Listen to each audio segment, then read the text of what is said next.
Olá, paz do Senhor seja com você, com a tua casa. Seja muito bem-vindo ao nosso 6º encontro. Nós estamos numa jornada maravilhosa no mundo das missões, na palavra de Deus. Temos crescido de uma forma tão maravilhosa. Nós louvamos ao Senhor por isso. Louva a Deus por sua vida, que chegou até aqui durante todas essas semanas, estudando, meditando sobre missões, se posicionando, aceitando cada desafio a cada semana.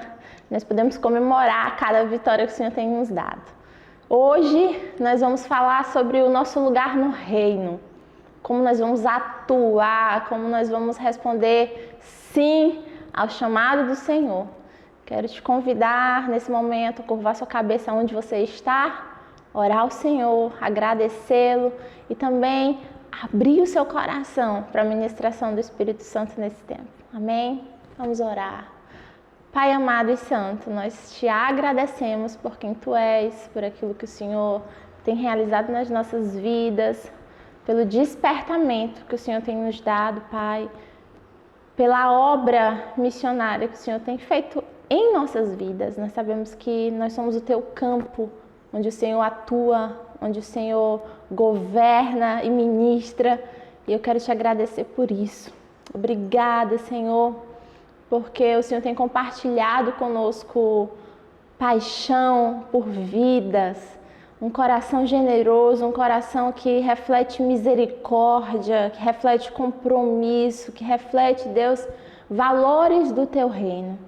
Pai, nos ensina, Senhor, a obedecer a tua palavra, a obedecer aquilo que o Senhor tem apresentado a nós, por mais difícil que seja, por mais renúncias que tenhamos de fazer, que o nosso amor por ti nos impulsione a realizar a tua chamada em nossas vidas.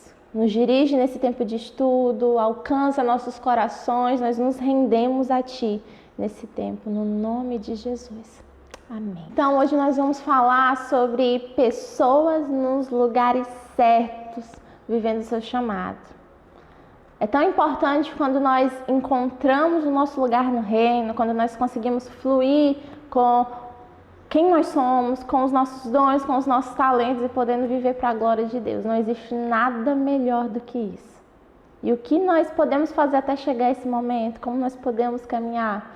Quero te convidar primeiro a pensar em pessoas que não estão no seu lugar. É fácil você observar isso.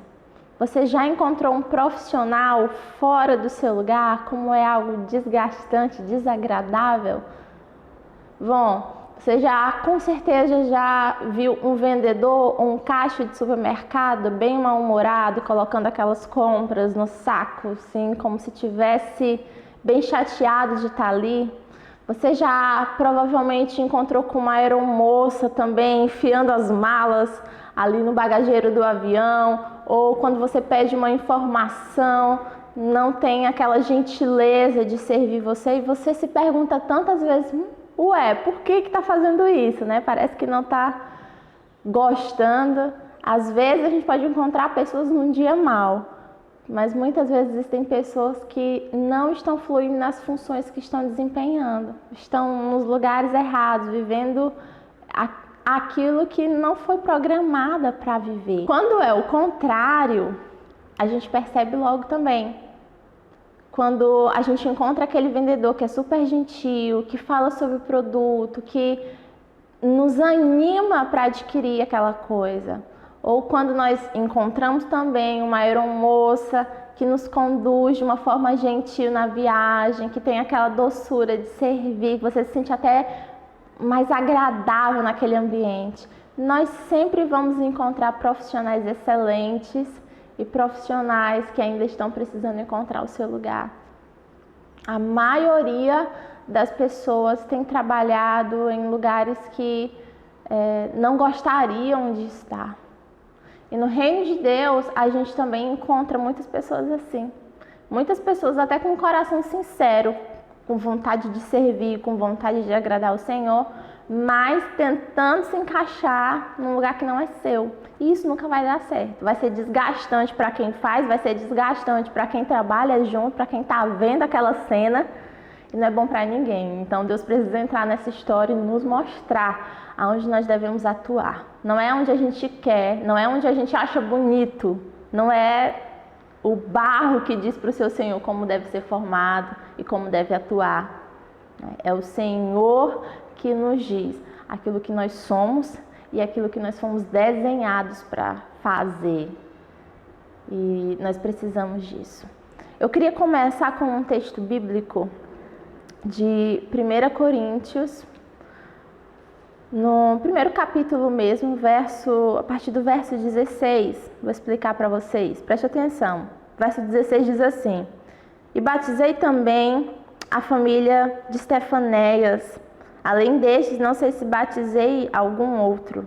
Verso 17: Porque Cristo enviou-me não para batizar, mas para evangelizar, não em sabedoria de palavras, para que a cruz de Cristo se não faça vã. Porque a palavra da cruz é loucura para os que perecem, mas para nós que somos salvos é o poder de Deus. Queria convidar você a por um instante pegar a sua Bíblia e visitar as cartas que Paulo escreveu. Bem no comecinho você vai ver uma apresentação. Em todas as cartas ele vai dizer assim: eu, Paulo, apóstolo do Senhor Jesus Cristo. Existem algumas variações naquilo que ele vai falar, mas ele sempre entrega a identidade dele ali. Ele diz quem ele é e aquilo que ele foi chamado a fazer. Por que que isso é importante? Por que que o texto que nós lemos é importante? Nós conhecemos, já lemos Atos, capítulo 9, vimos o processo que aconteceu na vida de Paulo, de perseguidor, agora para apóstolo de Cristo Jesus. Vimos as dores de Paulo, as perseguições, vimos as dificuldades que ele sofreu e a ousadia desse homem de anunciar Jesus Cristo e a sua morte e ressurreição. É muito maravilhoso ler sobre Paulo, ler o que ele fez. Nós conhecemos. Mas aqui, Paulo, ele começa esse primeiro capítulo falando sobre a divisão da igreja. Aí você lê muitas pessoas falando: eu sou de Paulo, eu sou de Apolo. E Paulo confronta essa divisão. Ele disse: acaso eu morri por vocês? Acaso eu fiz a obra para alguém colocar meu nome, levantar meu nome? E aí ele define o que ele foi chamado para fazer. Eu fui chamado para anunciar as boas novas, para evangelizar. E aí ele fala assim: eu batizei alguns, mas eu não fui chamado para isso. Mas por um momento de necessidade, aí ele cita nos versículos 14, 15 e 16, que ele batizou alguns. Por que que Paulo falou de batismo aqui? Porque as pessoas estavam dizendo que eram de Paulo, de Apolo. Eu nem batizei vocês. Eu nem batizo pessoas para vocês ficarem como meus discípulos. Aí ele: eu batizei o fulano e tal. E ele vai citando e vai lembrando de outros. E ele pontua isso. Nessa jornada eu batizei por uma necessidade, por uma ocasião, mas o meu chamado é a evangelização. Nós conhecemos um cara que foi chamado para batizar, tanto que Batista ficou anexado o nome dele, é João. Quando falava de João, qual João? Aquele, o Batista. Pegou, ficou João, o Batista. Foi chamado para batizar, para pregar o arrependimento, batizava, era conhecido por isso. Mas Paulo não. É importante a gente observar que existe uma diferença entre a nossa vocação e das necessidades que o campo oferece. Deus, ele tem nos chamado para viver algo e nós vamos, nessa caminhada, encontrar várias outras necessidades e nós vamos ter que encarar para suprir as necessidades do reino. E isso é muito importante. Eu vejo muitas pessoas, isso dentro da igreja a gente pode observar. Existe uma demanda tão grande, mas existem muitas pessoas sentadas e acomodadas, né? Vou dar um exemplo.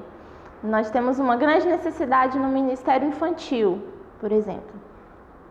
E não tem professores para a escola bíblica, né? Você vai fazer uma EBF, um encontro, e só tem lá 5 tias que trabalham com as crianças.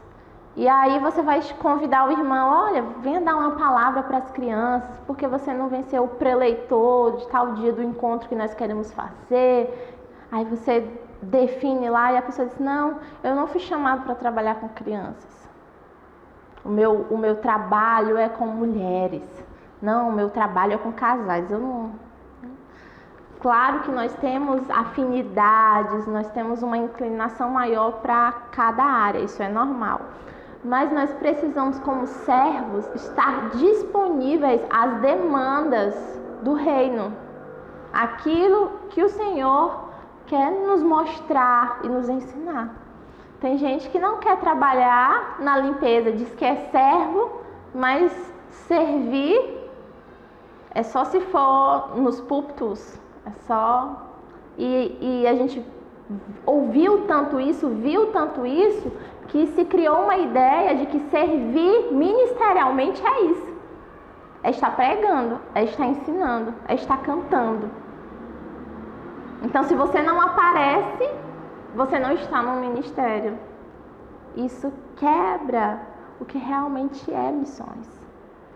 Eu queria compartilhar com vocês um breve testemunho dessa jornada, né? Há alguns anos atrás, quando eu iniciei em missões, era quase um sonho estar numa base missionária, ter uma agenda, ter dias para servir, ter horário. Aquilo era fascinante para mim, né? Eu pensava assim, não, agora realmente eu vou me sentir missionária. E eu tive uma reunião para receber a agenda que eu teria na base e eu iria participar de 2 projetos. Um era em uma favela que a missão trabalhava e outro era na casa de acolhimento, que tinham algumas crianças que estavam nesse tempo. E tinham bebês e crianças, né, na pré-adolescência, eram várias idades. E eu super animada, né, para falar de Jesus, para demonstrar amor e várias coisas. Aquele coração bem disposto, bem disponível. Mas o Senhor tinha muita coisa ainda para ensinar e ministrar. A minha primeira semana no abrigo, a minha função era manutenção. E o que era manutenção? Era limpeza, né? Então eu passei a primeira semana arrumando o quarto das crianças, lavando o banheiro, organizando as roupas sujas, tirando, enfim, era esse trabalho. E existiam alguns plantões também que você tinha que colocar para dormir, contar a história e estar com a criança ali até que tudo se acalmasse para o outro dia. A primeira semana foi bem tranquila, gostei daquilo que eu podia fazer, mas na segunda semana eu encontrei com uma situação difícil. Eu fui lavar um banheiro daqueles coletivos, né? Vários vasos, vários chuveiros. E quando eu entrei, eu senti um cheiro diferente no ambiente, né? E eu disse, meu Deus, alguém não deu descarga aqui, aconteceu alguma coisa e estava com todos os produtos, as coisas de limpeza lá para fazer. E nisso que eu chego para limpar, eu encontro um lugar lá de um vaso, né? Você já deve imaginar o que eu encontrei, mas não tinha assim cocô dentro do vaso, tinha em todo lugar, na parede, no chão, espalhado, tudo menos dentro do vaso. Quando eu vi aquilo ali, eu saí correndo para fora do banheiro com aquele embrulho no estômago, aquela coisa, digo, eu não vou voltar e limpar aquilo. Eu nem estou acreditando que isso está acontecendo. Como assim? Me veio aquela indignação, eu digo, eu vim para ser missionária, para fazer missões, eu estou aqui limpando um banheiro fedorento, sujo. Eu não acredito, Deus, que o Senhor me trouxe para cá para fazer isso. E a gente vem com o coração, né, indignado. Isso aconteceu. E naquele momento, Deus ministrou ao meu coração que missões era sobre amar, era sobre cuidar, era sobre demonstrar o amor dele, né? E quando ele ministrou isso no meu coração, eu reuni forças para pegar os produtos de novo e para limpar aquela sujeira e para deixar aquele lugar cheiroso. E ele ministrou ao meu coração que era isso que ele fazia, né? Ele ia em lugares que ninguém queria ir, ele limpava situações bem críticas e ele transformava aquilo numa coisa agradável. Então, missões muitas vezes vai ser cuidar de criança, missões muitas vezes vai ser limpar cocô de banheiro. E nós temos que estar disponíveis a aprender com o Senhor nesse processo. Nós temos que estar disponíveis, né, a fazer aquilo que o tempo demanda. Se aquilo que precisam de você hoje é que você ajude na limpeza, faça isso com amor. Se aquilo que é necessário hoje é preparar lanche para que seja vendido, para que levante ofertas missionárias, faça. Se aquilo que precisa ser feito é ir de casa em casa, comunicar com as pessoas, levar o evangelho dessa maneira, se é assim que está sendo trabalhado, faça. Outra coisa que às vezes nos paralisa dentro do ministério é não concordar com alguma coisa e por isso não fazer. Como que o departamento de missões da sua igreja trabalha? Eu já ouvi muita gente reclamar: na minha igreja eles não sabem evangelizar, na minha igreja só sabem entregar folheto. E a gente não valoriza nada. Quantas pessoas já foram alcançadas por aqueles folhetos? Quantas pessoas, eu já conheci pastores, eu já conheci obreiros que falaram isso: olha, eu estou aqui na igreja hoje porque um dia eu recebi um papelzinho, nem li, guardei, mas num momento crítico peguei aquele papel, li e encontrei com a palavra de Deus. Quantas pessoas foram alcançadas? A gente às vezes despreza os métodos. E a gente não pode estar com o olhar no método, não é o folheto, não é a dança da rua de um impacto evangelístico, não é aquilo que a gente produz, não são os nossos meios, é o poder do Espírito Santo, é isso que opera. Nós sabemos disso, é o Espírito Santo que age na vida do homem, trazendo convencimento da justiça, do pecado e do juízo de Deus. Nós não precisamos nos preocupar com isso, ele age e ele chega onde nós não podemos chegar. Então não se incomode se o conselho da sua igreja trabalha daquela maneira. Vá lá, seja uma mão de obra, participe, se envolva. Se você tem ideias, ofereça essas ideias, ore para que elas sejam aceitas, mas se não, aprenda com tudo que acontecer. E vamos caminhar trabalhando naquilo que nos é proposto. Isso é muito importante. O propósito para servir é glorificar a Deus e edificar a igreja. Tenha isso em mente. Eu estou fazendo algo, eu preciso glorificar a Deus e eu preciso edificar os irmãos, eu preciso gerar essa edificação. Sempre avalie se o seu coração está buscando isso. Sempre. Porque muitas vezes você pode estar desenvolvendo o mesmo trabalho e já está virando uma coisa tão automática que você não está mais fazendo para o Senhor e fazendo para a edificação da igreja, para o crescimento da igreja, para o cuidado desse corpo, como nós já falamos, né? A sua habilidade revela o seu destino. Isso é um ponto importante também. Como as nossas habilidades, elas vão nos revelando, nos mostrando aonde nós vamos servir. Você é muito bom com mídias sociais, você sabe mexer com aparelhos eletrônicos, com essa parte de informática, você é tão bom nessa área.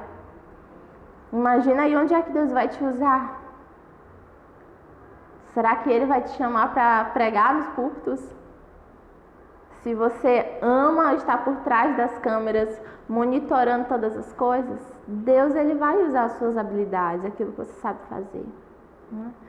Então você é muito dinâmico, gosta de compartilhar, de ensinar, gosta do público infantil, Deus vai usar suas habilidades e talentos dentro do ministério. Então aquilo que Deus nos dá de talentos e habilidades que nós vamos adquirindo, conhecimentos que nós vamos adquirindo na caminhada, Deus utiliza isso somado aos dons que o Espírito Santo dá. Ele vai unir todas essas coisas para nos encaminhar para o destino que Ele tem para nós. E isso é muito importante, essa avaliação consciente daquilo que nós somos e daquilo que nós não somos. Porque quantas vezes a gente acha um ministério lindo e tenta se encaixar, né?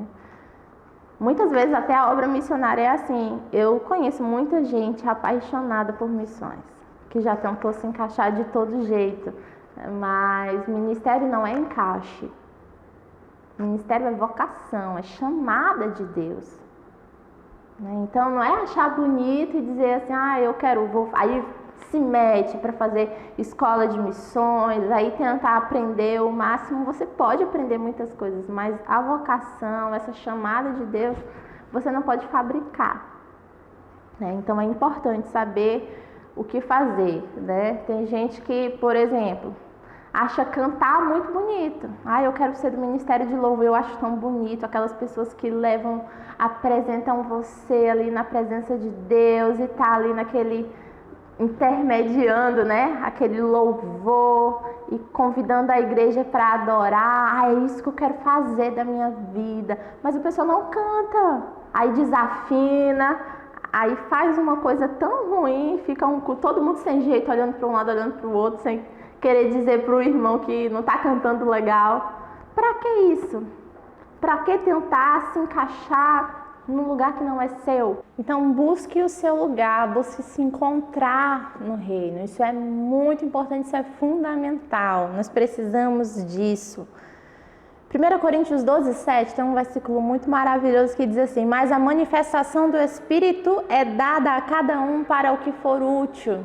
Então essa manifestação do Espírito Santo em nossas vidas, os dons que nós produzimos em Deus, é para o que for útil, tem um propósito, tem uma utilidade. Isso é importante nós entendermos que o Espírito Santo, ele dá dons a todos.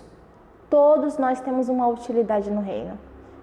Não há um crente que não tenha um propósito de Deus em sua vida, que não tenha um dom para desenvolver. Não há inúteis no reino. Isso é muito importante, isso nos encoraja também a buscar no Senhor aquilo que Ele quer de nós. Nós precisamos, falando de ministério, fugir dos extremos. Do extremo de eu não consigo fazer nada e do eu tenho que fazer tudo. Nesse extremo de eu não consigo fazer nada, muitas vezes a gente vai para a parte inferior, né? A gente vive numa autocomiseração. Eu sou o crente que não sabe fazer nada, não tem lugar para mim no reino, eu não sei o que fazer, não é? Você fica sempre desprezando a sua própria vida. Isso é horrível. Realmente nós não fomos chamados para isso. Deus não se agrada disso. Não podemos ir para o outro extremo de achar que nós sabemos fazer tudo, né? Eu posso dirigir um ministério, não preciso de equipe, eu sou a equipe, eu sei fazer múltiplas tarefas e o reino depende de mim. E é aquela coisa cheia de orgulho, de arrogância. Também isso não agrada a Deus, isso realmente precede uma queda terrível e nós precisamos vigiar muito com isso. Você tem habilidades, tem dons, maravilha, use isso para a glória de Deus, para servir as pessoas e não para se autopromover. Precisamos entender que há um lugar para nós no reino. E nós não somos a solução de Deus, mas nós somos uma solução de Deus para determinado problema que o Senhor nos envia como luz, né? Para iluminar um lugar escuro. E Ele vai nos mostrando a sua vontade para nós. Não nos gloriaremos além da medida. Isso é tão importante. Paulo fala isso. Eu não vou me gloriar além da medida. Então, precisamos de equilíbrio. Equilibre o seu pensamento sobre você mesmo, né? E busque a verdade de Deus, os pensamentos de Deus sobre a sua vida. Não se preocupe com as habilidades que você não tem. Isso é tão importante, guarde isso. Anote essa frase. Não se preocupe com as habilidades que você não tem. Tantas vezes nós somos chamados para determinada missão e nós pensamos, mas eu não sou boa com isso. Mas eu não sei fazer isso. Não se preocupe, Deus conhece você. E quando Ele chamou você, Ele sabia exatamente dessas dificuldades. Então, muito provavelmente, aquilo que Deus te chamou para fazer não vai precisar disso que você não sabe. Então, tranquilize o seu coração, confie no Deus que te chamou. Não cobice aquilo que é do outro, né? Não deseje, inveje o ministério de outras pessoas. Mas fulano é tão bem sucedido, tem um ministério grande, várias pessoas seguem ela, várias pessoas fazem parte, contribuem com esse ministério, é uma coisa tão maravilhosa. E às vezes a gente olha para o outro e deseja viver aquela coisa. Nós não podemos. Nós temos uma singularidade e nós precisamos buscar ela no Senhor. Nós precisamos primeiro apreciar essa singularidade, perceber quão maravilhoso é ser único e ter um ministério único também, no sentido de desenvolver aquilo que só você pode fazer no Senhor, aquilo que Ele lhe capacitou para fazer. Falando sobre isso, abra sua Bíblia em Números, capítulo 7, nós vamos ler 9 versículos.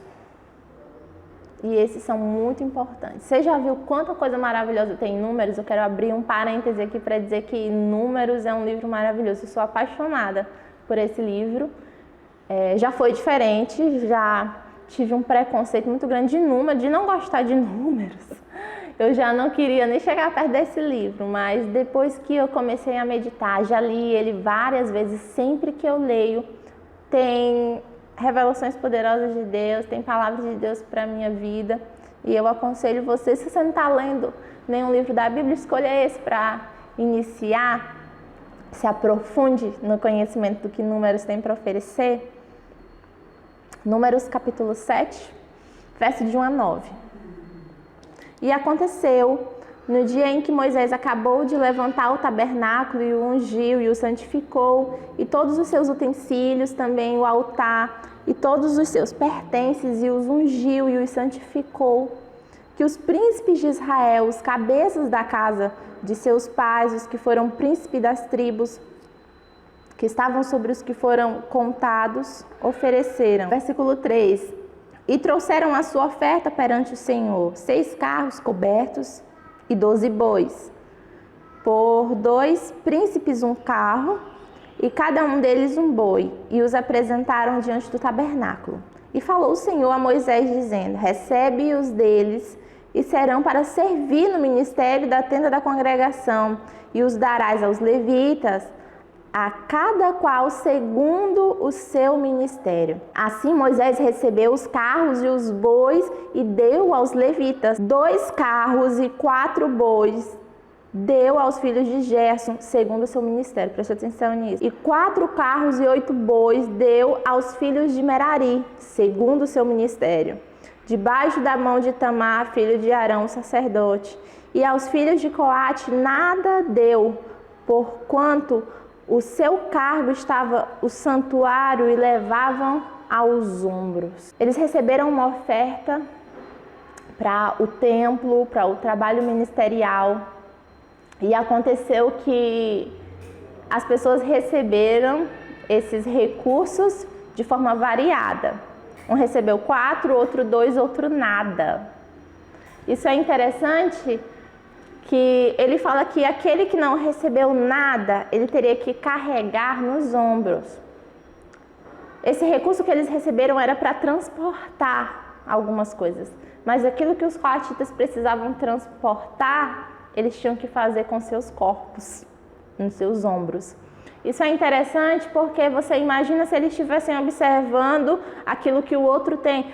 Mas por que eles receberam 4? Mas por que aqueles receberam só 2? E o terceiro, mas por que eu não recebi nada? Podia muito bem pensar, não tem nada para mim, já que eu não recebi nada. Então eu não tenho utilidade, eu não vou servir no ministério. Aí vira aquela choradeira toda. Quantas pessoas estão assim?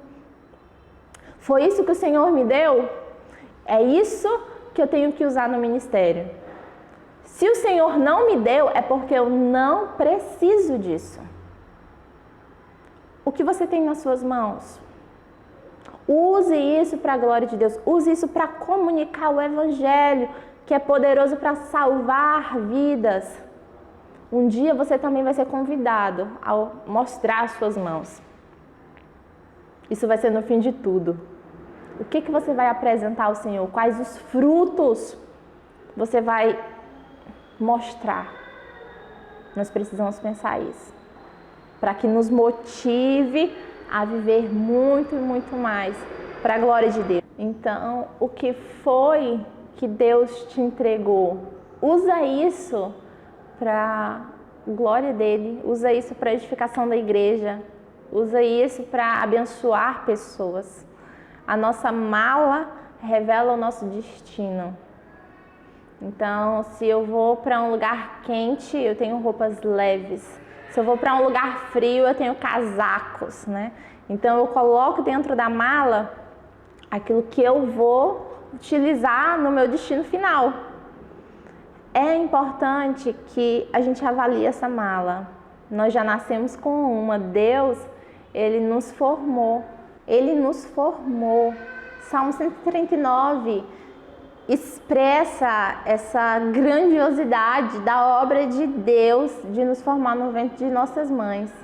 E essa formação, ela não é apenas física, né? Deus não formou apenas nossos ossos, os nossos olhos, nossa pele, essas nossas características externas, mas Ele também nos formou quem somos por dentro.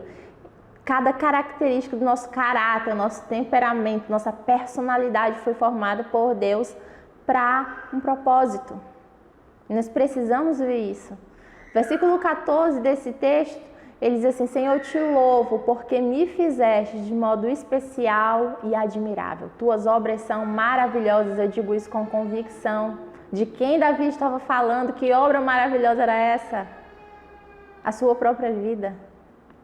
Será que nós chegamos nesse nível de olhar para nós no espelho, né, e dizer assim, essa é uma obra maravilhosa de Deus?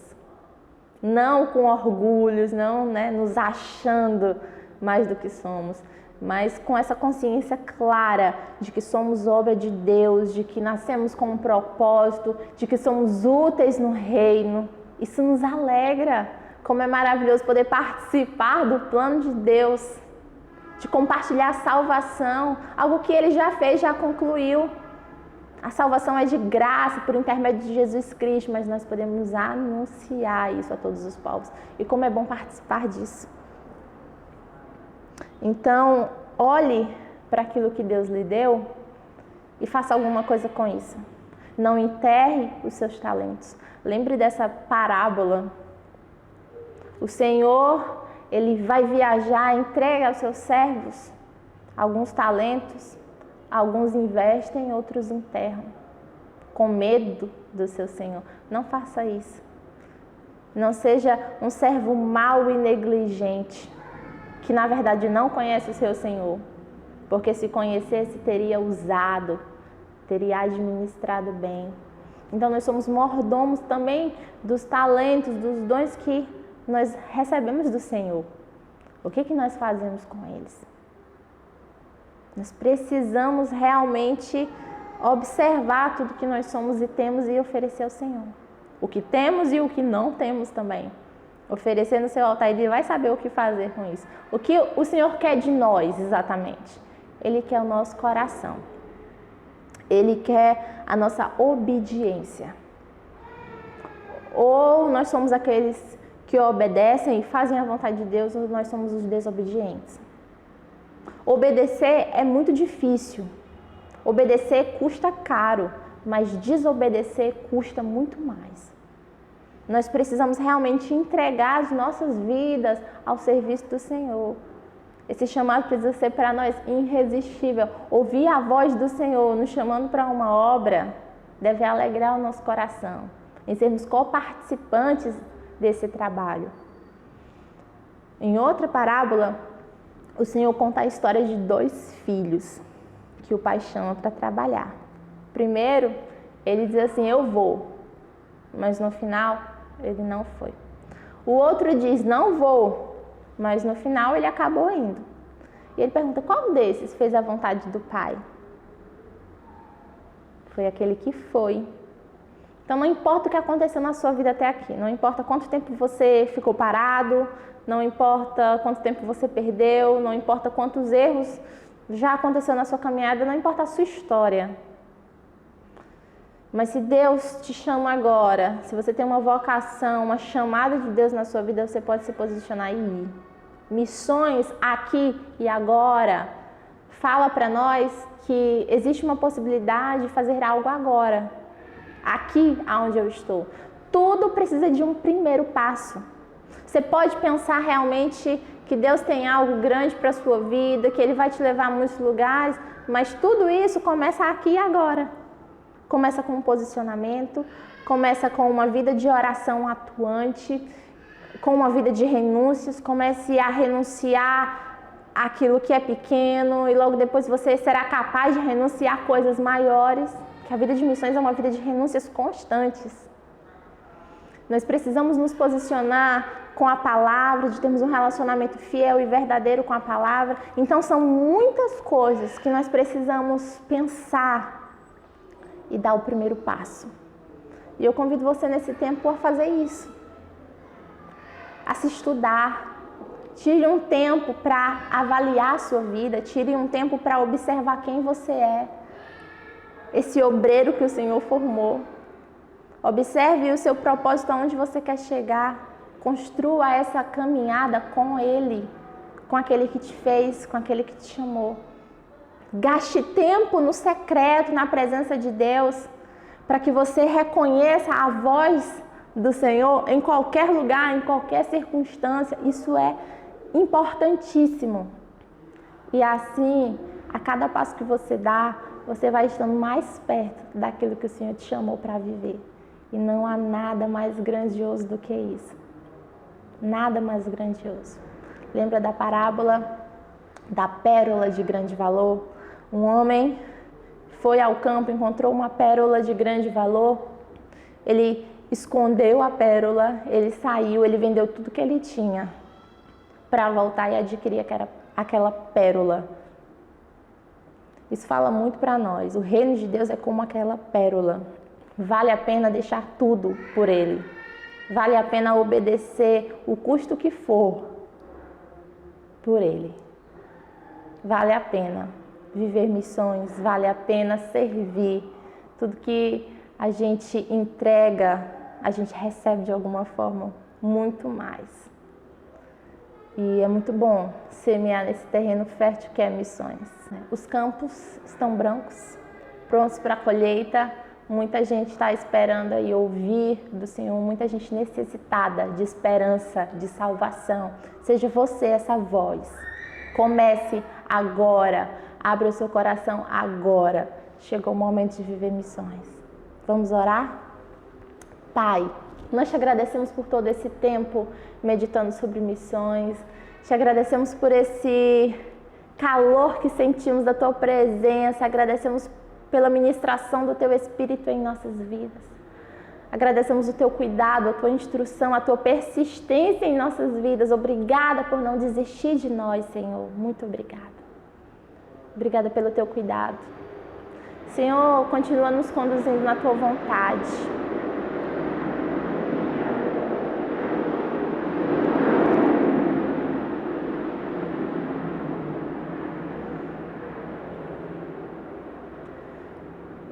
Senhor, continua, Deus, nos conduzindo na tua vontade, continua nos mostrando o teu querer para as nossas vidas e nos ajude a obedecer a todo preço que precisa ser pago. Nos ajude, Senhor amado, a dizer sim para Ti, nos ajude a realmente agora nos posicionar naquilo que devemos, abrir mão de muitas vezes relacionamentos, de bens e de coisas que nós precisamos deixar para trás. Nos ajude, Senhor, a seguir com as mãos no arado, sem vontade de olhar para trás, que nós possamos realmente perseverar naquilo que o Senhor nos chamou. Abençoa as nossas vidas, Senhor, fique conosco nesse tempo. Nós queremos aprender ainda mais de Ti, nós queremos conhecer o Teu coração a cada dia e nós queremos, mais que tudo, viver para a Tua glória. Nos abençoa com isso, Deus, no nome de Jesus. Amém. É isso. Agradeço por você que tem estado até aqui. Não faltam desafios daqui para frente. Nós vamos continuar compartilhando sobre missões e eu convido você a estudar ainda mais na palavra, buscar ainda mais do Senhor, muito mais do que foi falado aqui, o Senhor tem para mostrar e para revelar ao seu coração. Busque ainda mais essa intimidade com o Senhor, busque se posicionar na sua igreja, onde você está inserido, em missões, e seja usado para a glória de Deus. Um abraço, até a próxima!